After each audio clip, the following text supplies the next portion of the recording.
काय वाटतंय? 80,000 रुपये तोळा मोदीनं सोनं केले. बर काय मोदीच्या आईला घोडा लावायचा आहे का?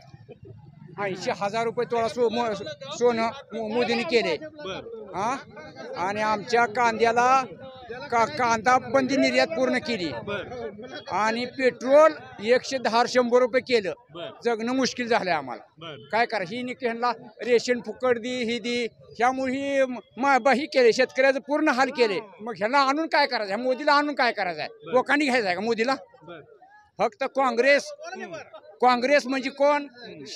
राहुल गांधीचं काँग्रेस हो आणि उद्धव ठाकरे आणि एक कोण शरद पवार ही ह्या एकनाथ शिंदे अजित पवार आणि ह्यांना गाडा लागते का म्हणजे आय घालीने काही फोडाफोडीच करते. काय केलं? फोडाफोडी केले. मग काय हे केलंय का? पूर्ण देश ऐकला ह्याकडून ठिकाणी देश ऐकायची पाळली पाक फोडाफोडीचं राजकारण. शेतकऱ्याकडे ह्यांचं लक्ष आहे का कोणाकडे मला सांगा? ह्यांचंच फक्त चालू आहे. 6,000 रुपये द्यायला लागले. त्याच्या आईला घोडा लावा त्या अहो साधी हे काही शॅम्पूची पुडी घ्यायची म्हणतात त्याच्यावर GST आहे आणि आपलेच डोळा आपल्यात घालते काय 6,000 रुपये देत. ज्या आईला घोडा मोदी सरकार नाराज